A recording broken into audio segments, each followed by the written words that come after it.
Je vois la paix. La clé a encore commencé à marcher. Elle marche. La machine a été allumée aussi.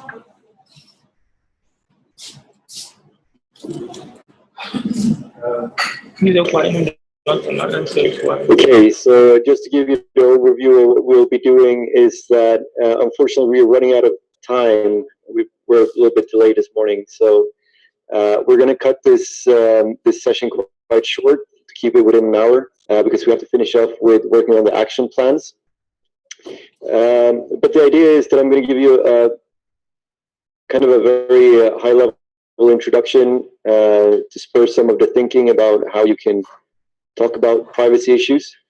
But I think the really interesting part is to really split up and have the discussion on, for example, as we heard yesterday, cultural differences that might affect the understanding of privacy. Because something that is interesting with privacy is that there's no universal common definition of what privacy is. So it's going to be understood in a local context. But let's get started. So to start off with, privacy can be thought of as both a right and as a means to a goal. So in terms of a right, I think perhaps the most prominent one and most well-known one is in the Universal Declaration of Human Rights, where privacy can be found. As you will see, the article that relates to this one reads, "No one shall be subject to arbitrary interference with his privacy, family, home, or correspondence." Now, if you read that article, it's interesting because it's been established at a high level that privacy is important, that it's a right, but it still omits a pretty important part, which is a core component of the privacy discussion, namely, what is privacy? So arbitrary interference, that can somehow be objectively understood, but with his privacy, family, home, or correspondence.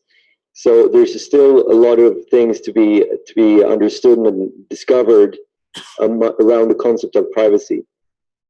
But more than just being a right, privacy is also a means. It has a kind of instrumental value. So what we've been discussing today, and as we've heard, for example, about privacy being an impact on trust, and trust in turn affecting your interest in connecting to the internet, for example. So privacy also has that instrumental value in the sense that it affects our behavior. If you're lacking privacy, you will adjust your behavior accordingly in order to avoid certain actions. And this is a part of the core message that we are presenting at ISOC, is about the relationship between privacy, trust, and how trust affects the open internet. And I finished with a question there, which I think you should have in mind when we're going into the discussions, because as I'm mentioning, it all comes down to different understandings of what privacy is. I'm going to go through kind of the common way in which it's understood, but a good starting point is to think about how does a lack of privacy affect your behavior? What do you find is a privacy infringing issue, for example? That's a way to start pulling the thread and learning more about what policies might be needed. So as mentioned, there is no universally agreed definition of what privacy is.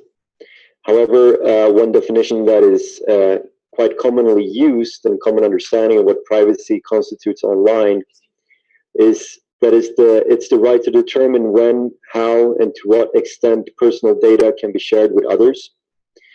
And as with all of these legal terms, you have to kind of unravel each term in itself. And in this case, you have personal data. And personal data, a common definition of that is any information relating to an identified or identifiable individual. So you really have to go into the concept within all of these to break down the discussion and start to consider, okay, so what is some personal data in terms of online activities. Well, if it's identifiable information about you, it could constitute everything from your phone number to, for example, your cookies about your online behavior through moving between websites. That information could be identifiable information. So it adds this this issue when you're talking about privacy in online context, that technologies and different combinations of either commercial or government surveillance mechanism. In this case, in terms of cookies, it's a commercial type of surveillance mechanism that has a dual angle where they can both provide you a better service through, for example, remembering which websites you visited, but it could also be privacy infringing because they're remembering exactly who was where and when and what they were doing. So that is another part of the message here as well, that privacy is something that many actors, many different stakeholders can impact. It's not only governments performing surveillance, it's also private businesses that are collecting information about you, some of it being directly identifiable to you, and some of it might be indirectly identifiable to you. So some of the key considerations discussing privacy. Let me find. Are these ones that we've identified as important in kind of talking about privacy as an issue. So first one, all the scope of collection, that there should be a limitation to the collection of data. And a component of this is, of course, that any such data has to be lawfully obtained and through fair means, appropriate, but also more importantly, it should be with the knowledge and the consent of whoever is giving you that data. Data quality, personal data should be relevant for the purpose of which they are to be used. So that means that you shouldn't just be collecting data for the sake of collecting data. You have to also take into consideration that you have a certain level of data quality, that you have a purpose for the data, etc. Yeah, and that relates to purpose specification. The fourth one here, and I think it relates quite directly to the common definition that I stated in the beginning about how your data is used. So something that we are talking about, and something that should be considered in all discussions around privacy, is to in all the discussions discuss what is the use limitations. So whenever you're giving data away to anyone, you should also be able to be aware of how that data is being used, and there should be clear understandings and clear rules, whether those are rules that are constituted privacy policies, for example, in a private company's privacy notice, or whether it's a government regulation. It should be very clear how your data can be used. Security safeguards is relating to the technical side of it. Any issues surrounding privacy and the management of data should have very high security considerations. Openness, and this is very much an issue related to the policies that are relating to privacy should be developed in a very open manner.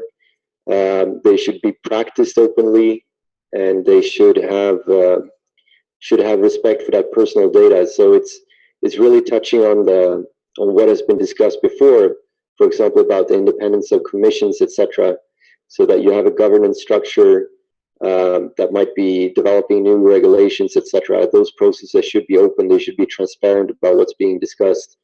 And an important part of that is simply due to the notion that privacy doesn't have that clear definition.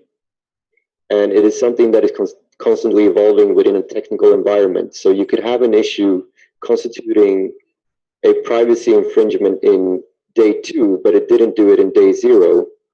So you need to be able to kind of update your beliefs about what constitutes a privacy issue.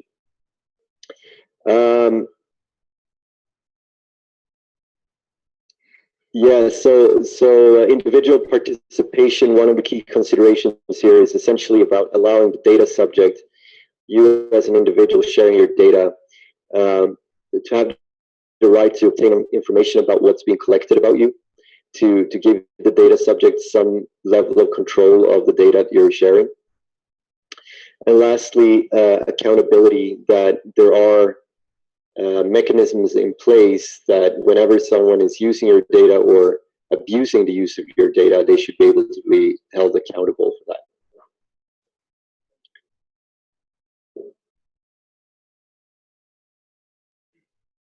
So these are just a list of some of the challenges that are very common in the discussions that we are facing. And the first one, determining what data needs to be protected. So that is really at the core of the problem. What constitutes that privacy that is to be protected?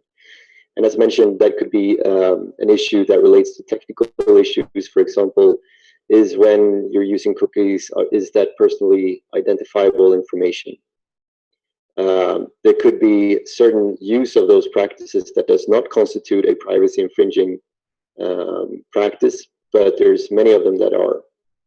So determining what data needs to be protected is kind of one of the main issues being discussed.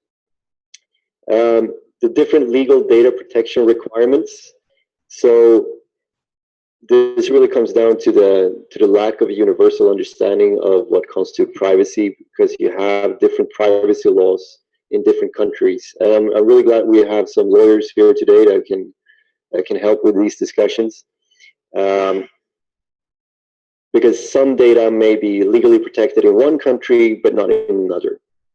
So there is a need to have a global coordination around privacy laws. The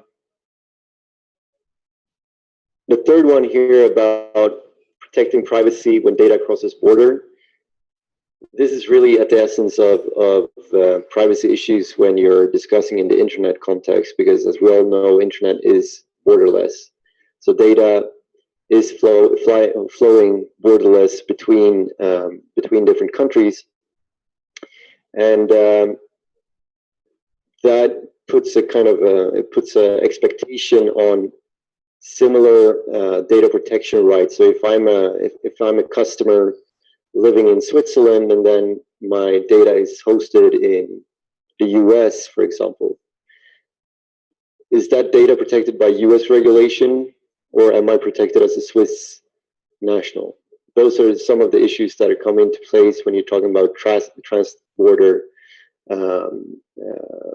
data. And the last kind of key challenge that is one of the main topics is real meaningful consent. And that comes back to what I was mentioning in the previous slide about the data subject having a level of control of whatever data they're sharing, both in the sense that they are aware of what they're sharing, to whom they're sharing, but also that there is a retroactive control of whatever you're sharing, so that just because you're submitting your information to one data manager at one point, it's not there for indefinite future, and you have no say whatsoever about what happens to that data.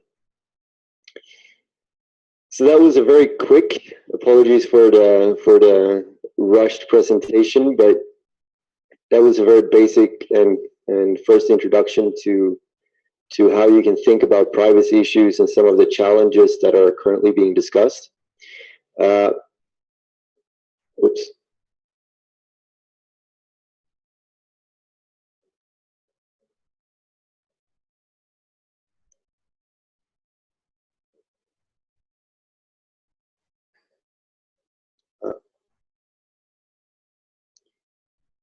So what I thought we were going to do, because something I find really interesting is precisely what was mentioning yesterday, the different cultural context that affects your understanding of privacy. So what I was hoping to have is to have a discussion based on your experiences of both how privacy is perceived in your countries, if it's a priority at all, if it's something that is actually affecting a trusted internet right now, if there's anything in the cultural context that might affect that understanding of privacy, and yeah, some of the main issues that might have come up, some of the stories that you can share with the other chapters, because in the cases of privacy, when it happens once, it usually happens in other countries later, whether it's a disclosure of the government and sharing information to someone, or a private company sharing information about you to someone.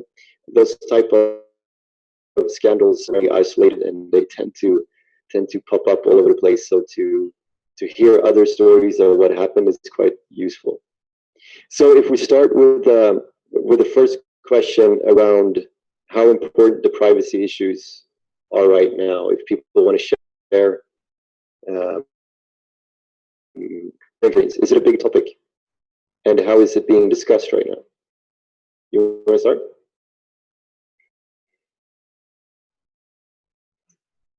Oui, je peux. C'est un réel, je dirais, un réel défi.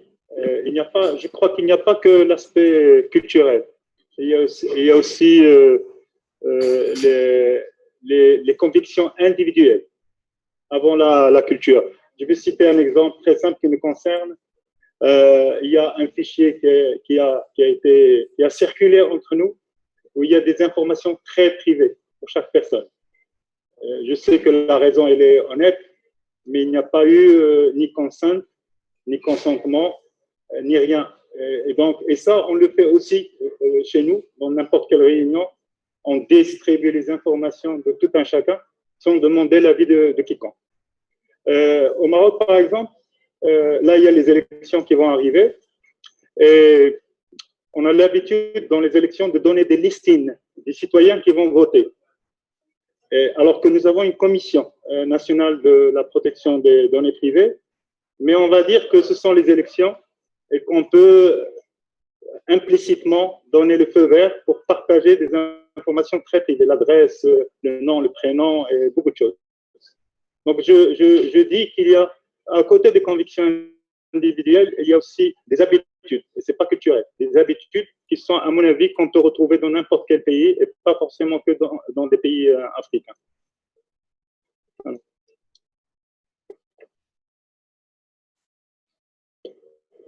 Interesting. So they were sharing information who had been voting. Is that correct? Or okay. Yes. Even, for example, encore, par exemple, quand on a les élections des délégués dans les entreprises marocaines, les salariés ont le droit d'avoir des délégués qui vont les représenter en cas de conflit. Ben, on affiche la liste de tout le personnel avec leur date de naissance, leur date d'entrée dans l'entreprise. Et c'est des informations extrêmement privées. Et donc, je suppose que peut-être la commission a donné son accord, mais il n'y a pas le consentement individuel de chaque salarié. Okay, thank you. So let's start down here and then move up the room.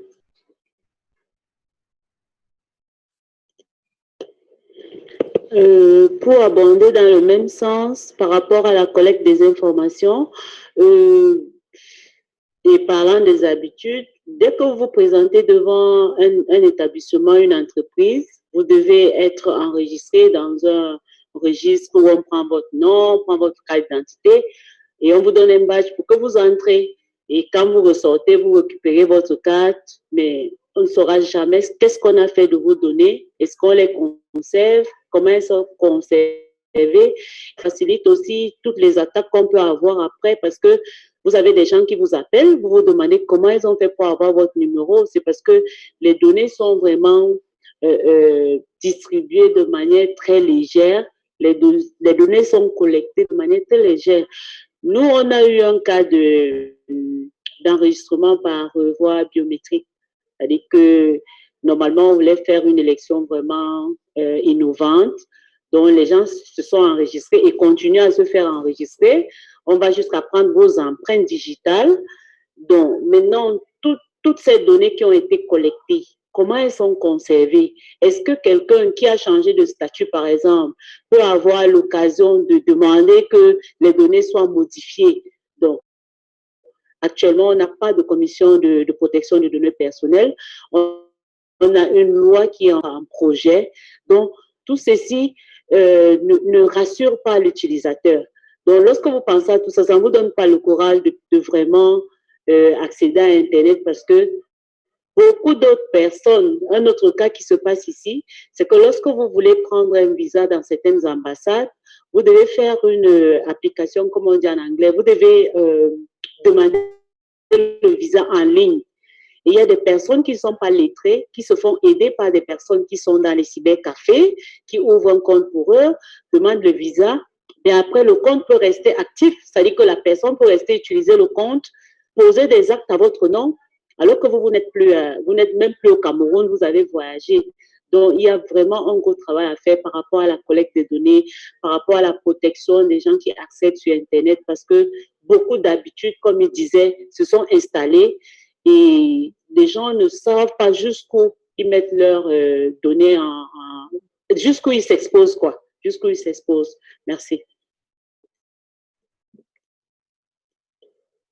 Thank you. And I think the last example that you gave there with the internet cafes is a very concrete example of how ICT literacy affects privacy. If you're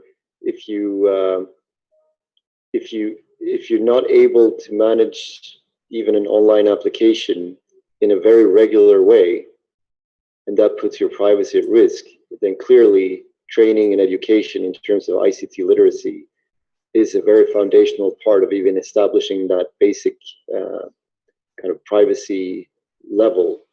But then also, as you're mentioning, and I have a follow-up question on that, actually, which I think might shape the discussions. But so in this case, you were mentioning that businesses are, you don't know what they're doing, right? So is there a regulation in place telling them how they should behave? Or is it because there's no enforcement of that regulation? Not yet. Not yet, because as in terms of data protection, we don't have, the frame law is not ready. It's still a project. It's still a project, and as those of Mali, Morocco, they have a commission who deals with law protection and data protection. In my country, I don't think so. I don't think so. So we have to implement it, and also we have to raise to sensibilize people, because even lorsque les gens vont en ligne, par exemple, beaucoup qui connaissent, qui sont intelligents, qui sont lettrés, ne savent pas comment se comporter. Ils ont l'impression d'être intéressants en mettant beaucoup de données en ligne. C'est-à-dire que des problèmes personnels, une nouvelle maison, le nouveau bébé, la voiture, je suis à la réunion de ISOC avec Carl, tu vois, les gens envoient plein de données en ligne au point où ils n'ont plus de vie privée et c'est eux qui vont encore se plaindre. Donc, je crois qu'il faut éduquer les usagers d'Internet. Il faut les éduquer et il faut atteindre un niveau où on essaie d'aider ceux qui ne sont pas alphabétisés, de pouvoir comprendre en langue locale.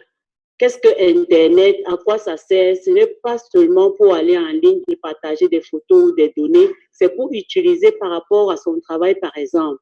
Essayer de se mettre en contact avec ceux qui peuvent t'aider à improve, à avancer dans ce que tu fais au quotidien. Par exemple, moi, je suis avocate. Il faut que je comprenne que quand je vais en ligne, ce n'est pas pour dire je suis à ISOP maintenant, je suis avec telle ou telle personne, mais plutôt pour voir à ISOP qui a les mêmes compétences que moi, avec qui je peux travailler. Même chose pour le gars qui est peut-être cultivateur.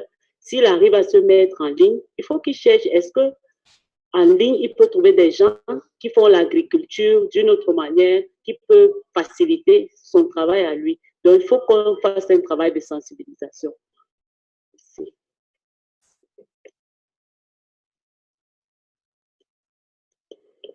Okay, thank you. We're going to move here to Burkina Faso, I think.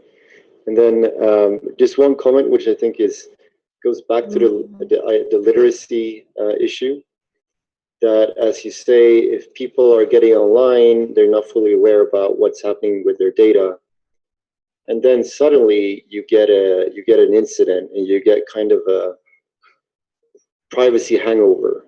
Like you're realizing that this was really not good. And then the risk is that instead of solving the issue in a more, let's say, surgical way, which could be that you improve the way that you're managing your accounts online, or it could be that you're updating your browser, or it could be all these little tweaks that perhaps require a certain level of IT literacy, you're requesting the government to step in. And the government is not acting with a surgical tool. They're going to go with a blunt force and perhaps shut down access to certain parts. So that privacy hangover that could be coming out of not having the necessary training could have really negative consequences down the road, I think. But please, let's hear more here. Ok, merci. Bon, je vais abonder dans le même sens que tout le monde, mais en prenant un autre cas. Les exemples qu'ils ont donnés, c'est réel aussi au Burkina Faso, les formulaires d'enregistrement. Et j'étais en train de raconter même à certains camarades hier qu'on a eu une fois une séance de travail avec organisée et coordonnée par la CIL, la commission qui s'occupe de la protection des données à caractère personnel. Et ils ont fait circuler une liste de présence. Voilà. Les gens ont rempli. Voilà. Quand c'est arrivé à mon tour, j'ai pris et puis je suis allé les voir. J'ai dit, bon, voilà, votre loi dit que si vous voulez collecter les données, il faut dire aux gens, voilà, pourquoi vous les collectez, qu'est-ce qu'on va faire avec, mais vous-même, voilà, vous ne le faites pas. Et puis, je leur ai recommandé, prochainement, vous pouvez écrire en bas, ou bien, voilà, vous retournez la feuille, vous écrivez derrière, comme ça, chacun. Parce qu'il faut que vous-même vous donnez l'exemple. Voilà, ils vont dans les écoles. Parce qu'actuellement, on ne dira pas que la commission elle est jeune depuis 2004, mais on est toujours dans la sensibilisation, surtout des jeunes dans les écoles, dans les lycées.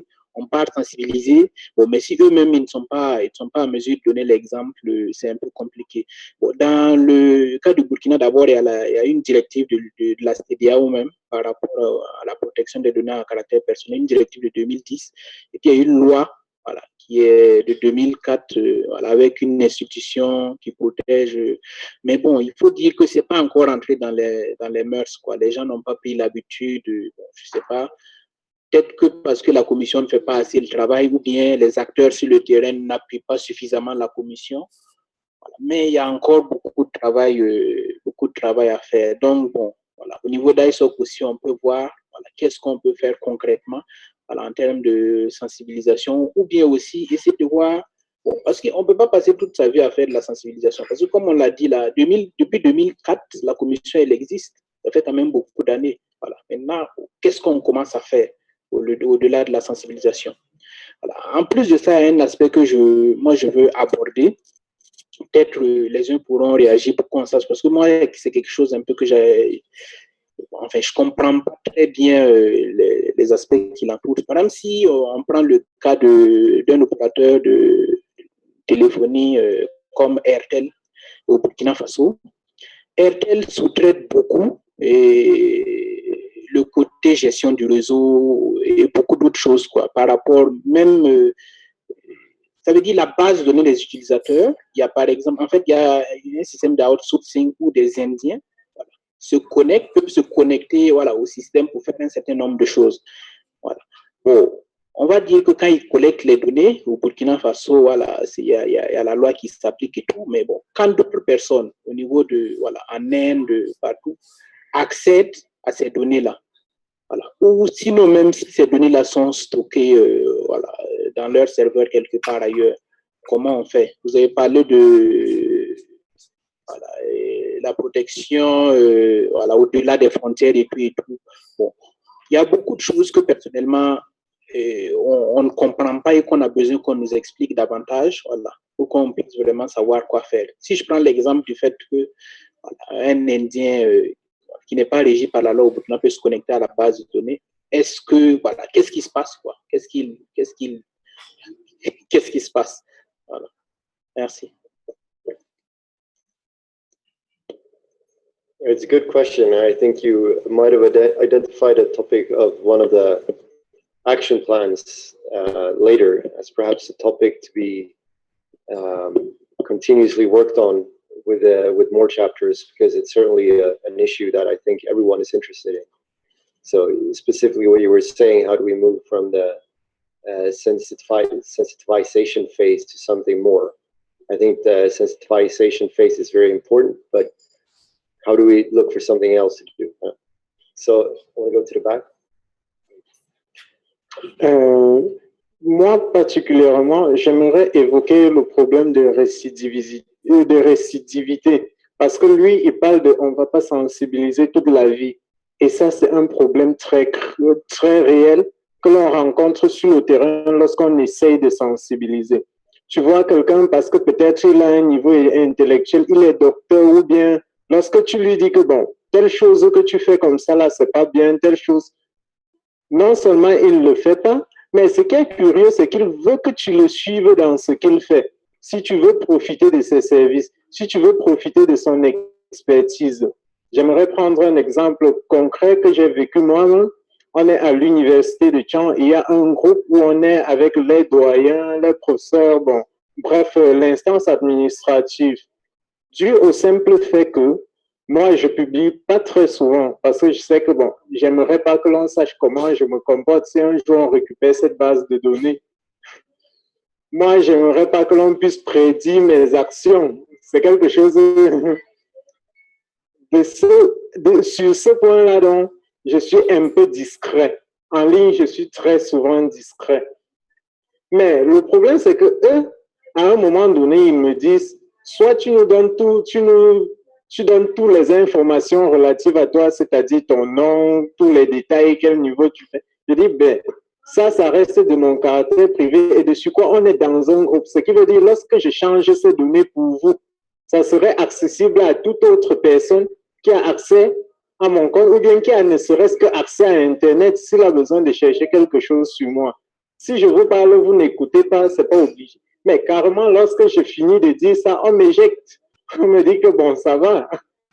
Si tu ne veux pas faire comme nous, on le fait, tu te mets dehors.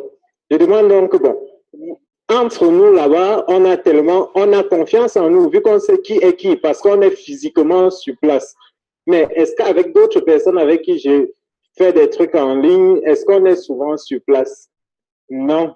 Par exemple, disons, ça m'arrive, j'administre par exemple un site, là je le fais avec mon vrai nom. Mais lorsque je vais sur un réseau social, j'utilise un pseudonyme.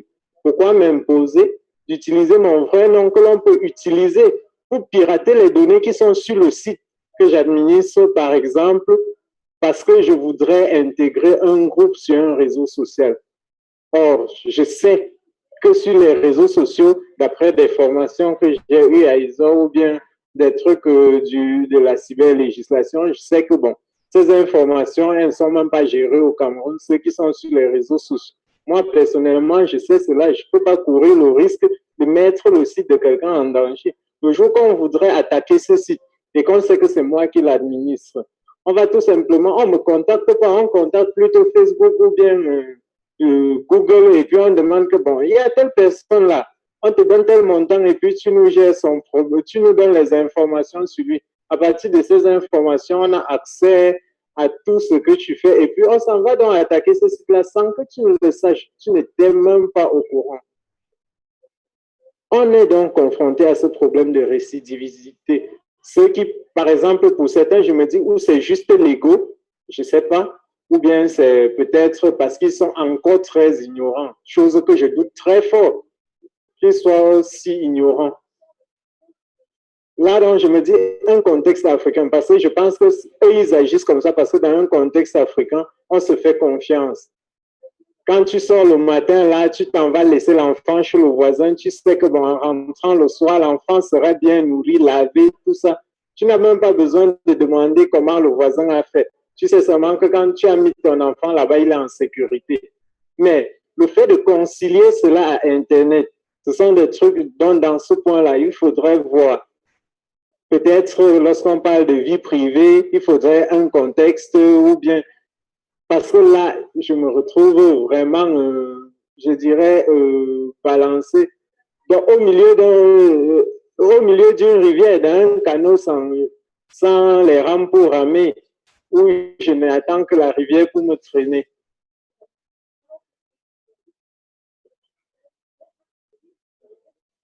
Merci.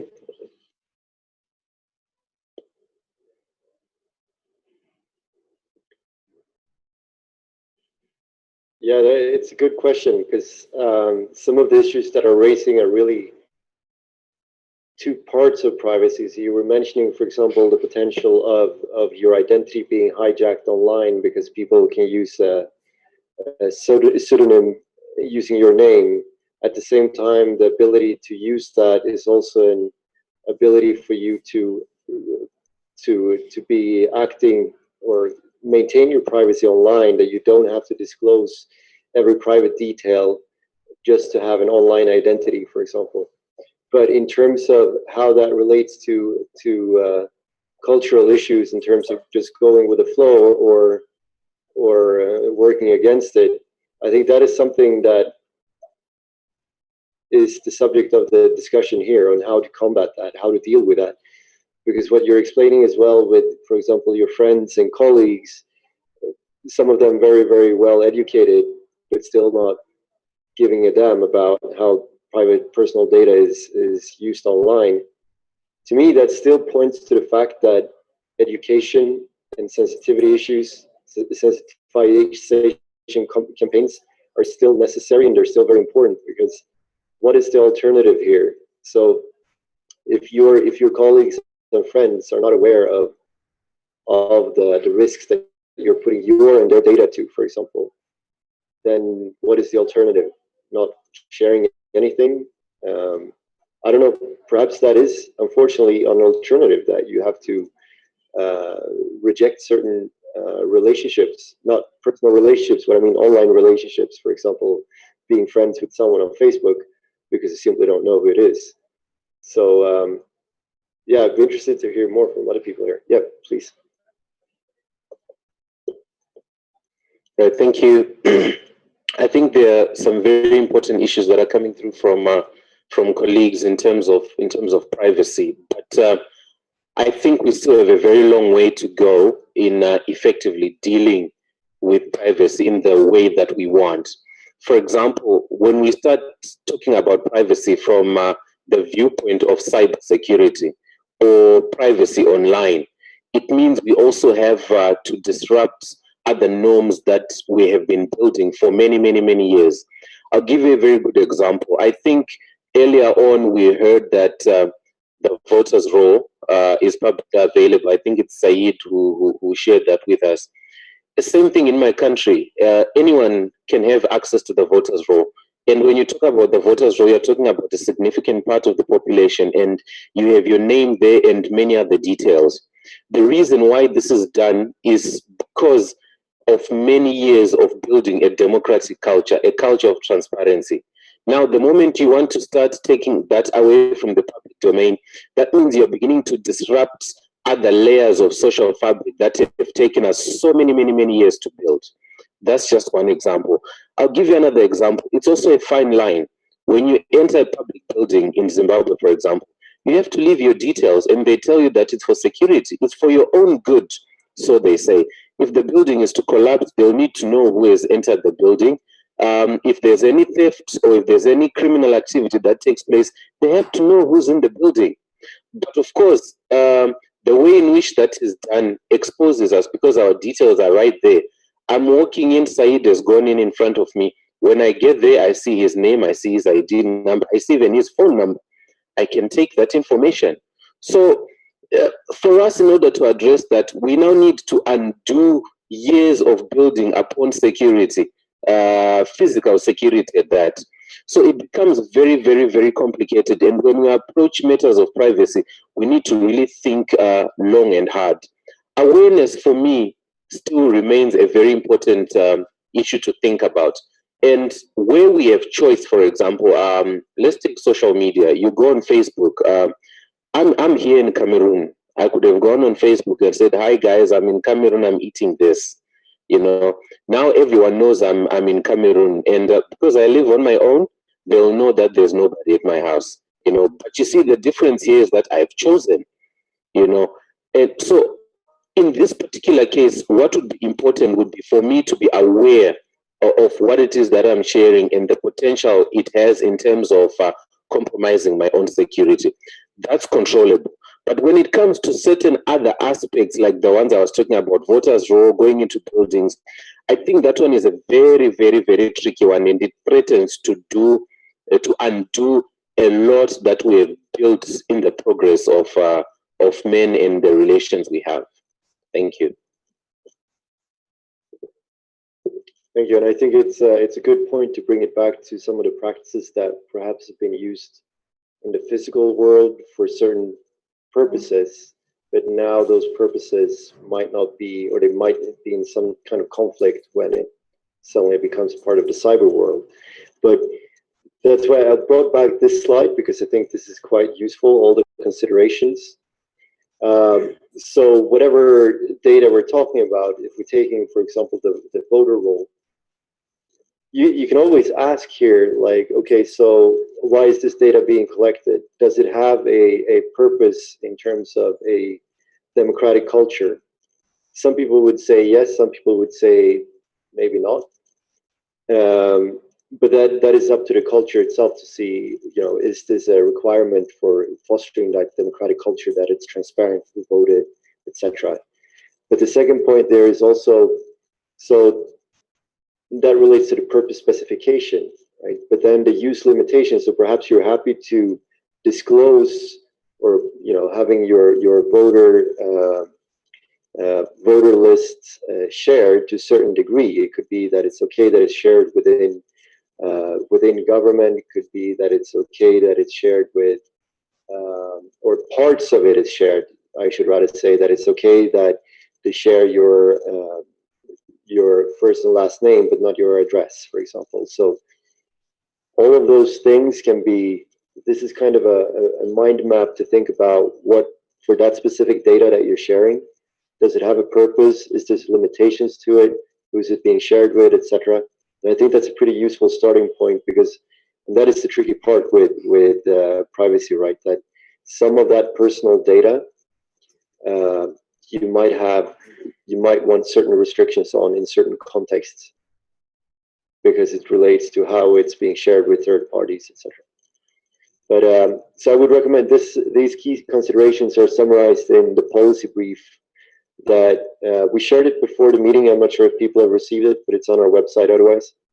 But it's kind of a useful checklist, I think, when kind of trying to reason around privacy issues. Yes, let's start here. Voilà. Par rapport à mon collègue du Burkina, donc je dirais un peu la sensibilisation, on ne doit pas s'en lasser. Parce que si on prend l'exemple de la santé, le sida, depuis combien d'années on parle de ça? Et on sensibilise toujours.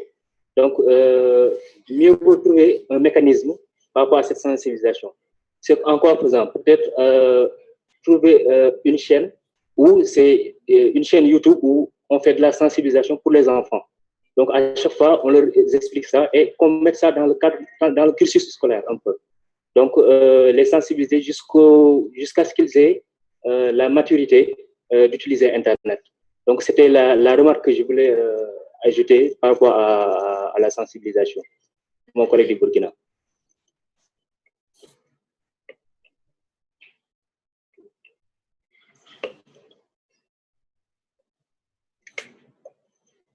Ok, ce que je voudrais ajouter par rapport aux collègues de Rwanda et puis de Burkina,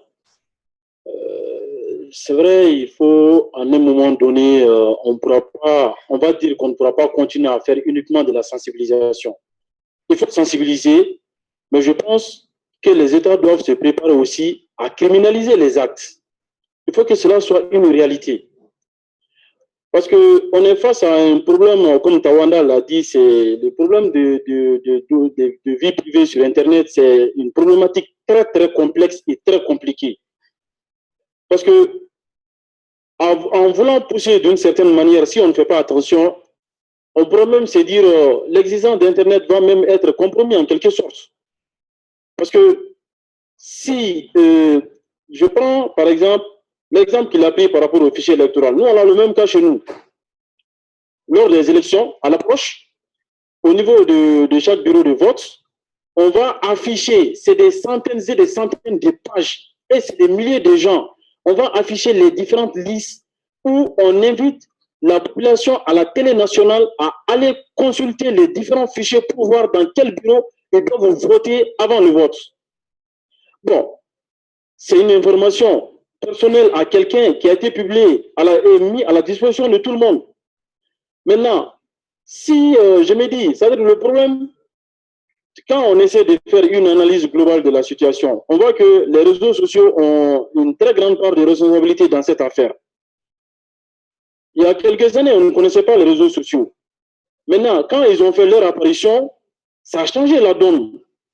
Et maintenant, moi, je pense que nous devons aussi changer avec ces réseaux et puis essayer d'intégrer un certain nombre de choses par rapport à cette histoire de vie privée. D'abord, la définition de vie privée, ça pose un problème. Parce que j'ai l'impression que ça doit être concernant, par exemple, les données à caractère personnel, c'est l'ensemble de données qui permettent d'identifier une personne. Et il y a la problématique de l'adresse IP qui est posée. Je ne sais pas, je pose la question à la salle, ou bien à Karl, si toutefois ça a été tranché. Parce que d'autant, certains disaient que les adresses IP faisaient partie de ces données à caractère personnel, d'autres disaient que l'adresse IP n'était pas une donnée personnelle. Donc, je pose la question. Je dis, on est face à un problème où la culture joue beaucoup. C'est un levier sur lequel il faut essayer d'agir. Je prends l'exemple dans la salle ici. Avant, tous ces trucs, on faisait des publications, on faisait beaucoup de choses. D'hier à aujourd'hui, on a fait des photos. Moi, personnellement, j'ai publié des photos sur Internet, mais c'est des images dans lesquelles je ne suis pas seul. D'accord? J'ai posté une image dans laquelle je suis avec Saïd, sans lui demander son consentement. Vous voyez? Donc, souvent, de manière volontaire ou involontaire, on peut atteindre à la vie privée de quelqu'un. Supposons, moi je suis au Cameroun ici, je n'avais pas pris de permission au niveau du service. J'ai dit par exemple que je suis malade. J'ai fait des certificats médicaux que j'ai introduits. Le lendemain, j'ai pris l'avion, je suis venu ici. Au cours de la réunion, il y a Mamadou qui me prend en photo avec lui. Sans me dire, il publie la photo sur Facebook. Et un de mes contacts du bureau, il voit ça et automatiquement j'ai des problèmes. Donc, d'une manière volontaire ou involontaire, on peut atteindre à la vie privée d'une personne. Je pense qu'il y a un gros travail vraiment de sensibilisation, d'information à faire à ce niveau. C'est un sujet qui est sérieusement délicat. C'est vraiment délicat. Merci. So, yeah. I think an interesting point in this as well is how you address this privacy issue that you're mentioning, because I think the one with sharing pictures, for example, it's a concrete example and it has two components to it. So one of it is the norms around how you treat information online. So, you know, the fact that we are happily sharing information about ourselves and about others online without necessarily, you know, consenting with them first. We would never do that in the physical world, you know, taking a picture and then putting up a poster with your friend, right?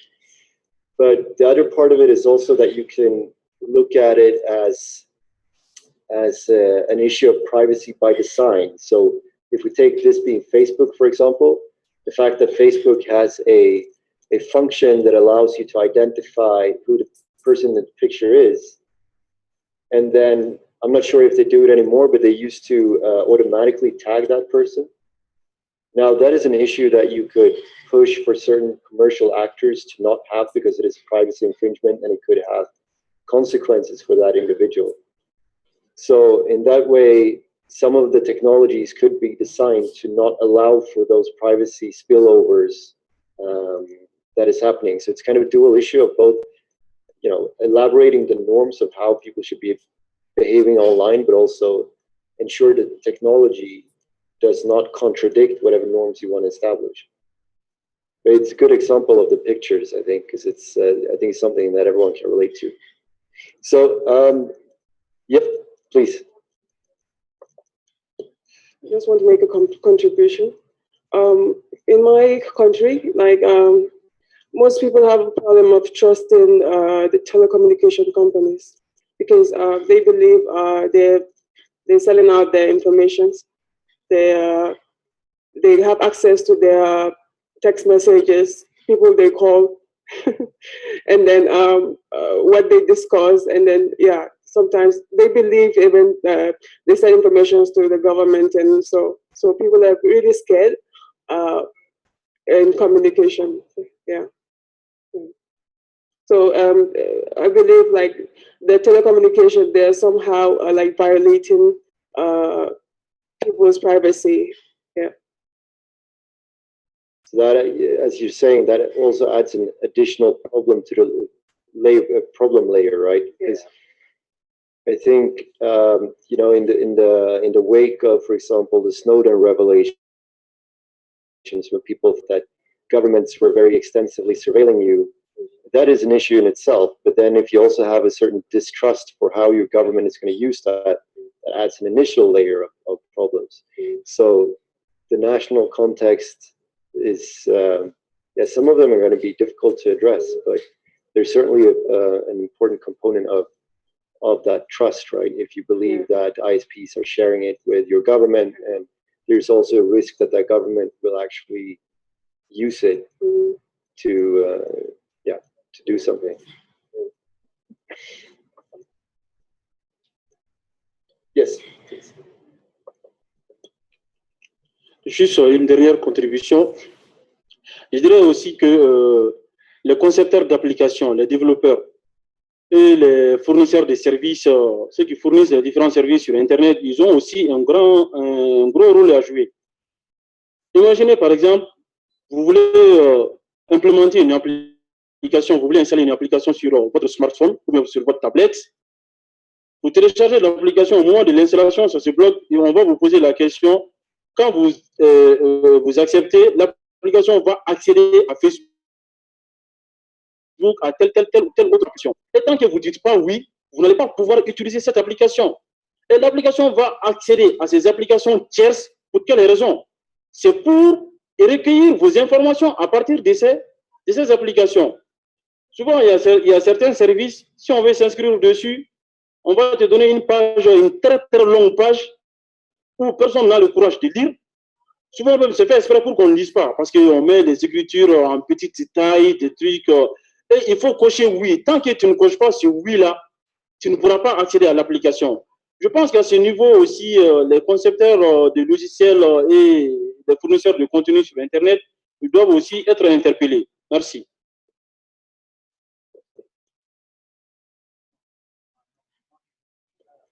Yes, please, we had it in the back. Je voudrais répondre à sa question par rapport à l'adresse IP qu'il a d'abord posée. L'adresse IP constitue vos informations personnelles. Présentement, chez nous, ici en Afrique, vu qu'on a implémenté le net, ce qui vient que, bon, c'est un peu difficile de retracer, mais lorsqu'on rentre dans les normes normales, comment on devrait utiliser normalement, on sait que telle adresse IP, il appartient à telle personne, c'est elle qui a acheté telle adresse IP. Telle adresse IP appartient à tel fournisseur d'accès. Dans sa base de données, on peut savoir à quel moment telle personne a utilisé telle adresse IP. Donc, je pense que ce n'est pas farfelu lorsqu'on dit pour ce site, si vous, pour des raisons de données privées, de conserver votre identité privée, on ne va pas enregistrer votre adresse IP parce que cela permet de retracer, savoir où est-ce que vous étiez. Parce que lorsque tu récupères sur un mail une adresse IP, tu peux savoir même jusqu'à partir de quel terminal on a envoyé ce mail.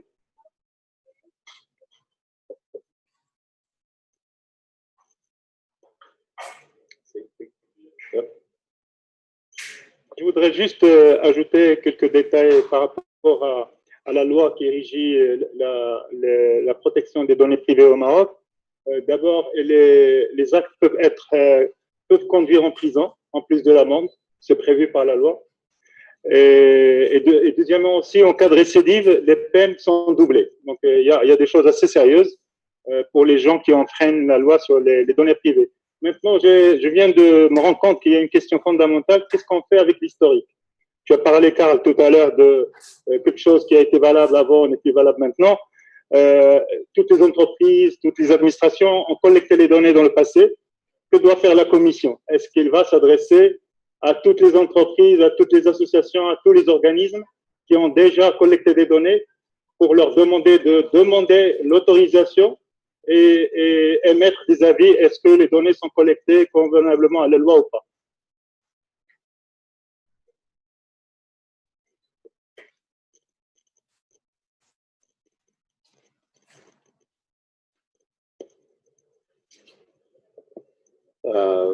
I'm not sure if that was a question directed to me or to the group, but yeah, unfortunately, I do not have the answer to that.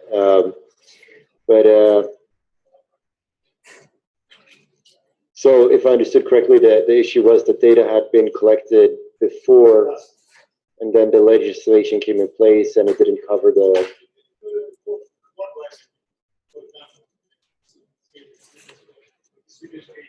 Uh-huh.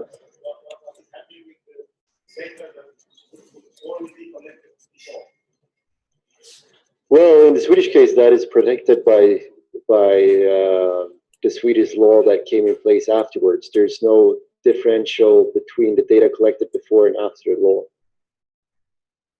So if a new legislation comes up around how, obviously it differs in terms of who could get. So let's say that the previous legislation said that you can never share with a third party, and it had already been shared with a third party. It's very difficult to retract that. But if this is an extreme case because you can share with third parties, right? But let's say that the new legislation would say, no, you can never share it with anyone else. Then that would be applicable to data being collected before. Yeah. So, but that's going to take a lawyer to figure out exactly how that's going to apply. But in general, the legislation will apply to old data. Yeah. So let's go for last intervention, and then we're going to have to move to the next session about the action plans. But part of that action plan can be privacy. So I just want to flag that you don't have to stop the discussions on privacy. C'est par rapport aussi à ce que vous avez posé comme problème. Dans le cas de Burkina Faso, ce que la loi dit est que en fait, toutes les données qui ont été collectées avant la loi, ils ont un délai pour se conformer. Voilà, ils ont un délai pour ça veut dire pour ce qui est du stockage des données, qui a accès à la donnée, ainsi de suite, ils ont un délai pour se conformer, quoi. Voilà. Maintenant, l'autorité compétente peut vérifier, veiller à ce que ce soit respecté. Merci.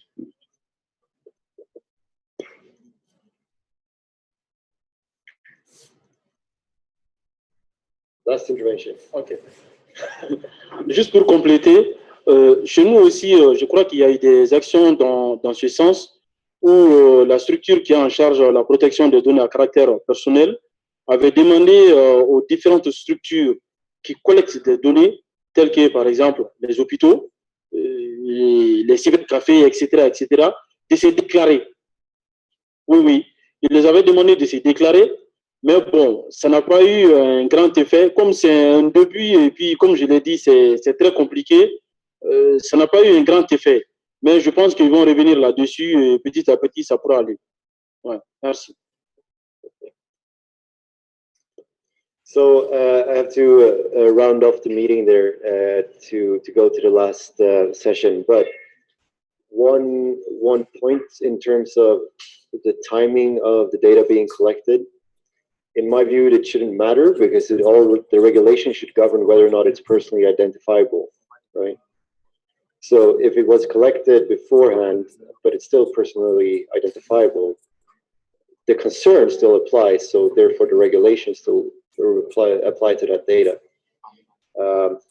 But it differs between countries, and as was mentioning, sometimes you have a time where you're kind of having a catch-up phase in order to be able to comply with the regulation, etc. But in principle, if the regulation is governing personal data, I mean, the data doesn't stop being personal just because it was collected at different points in time. All right.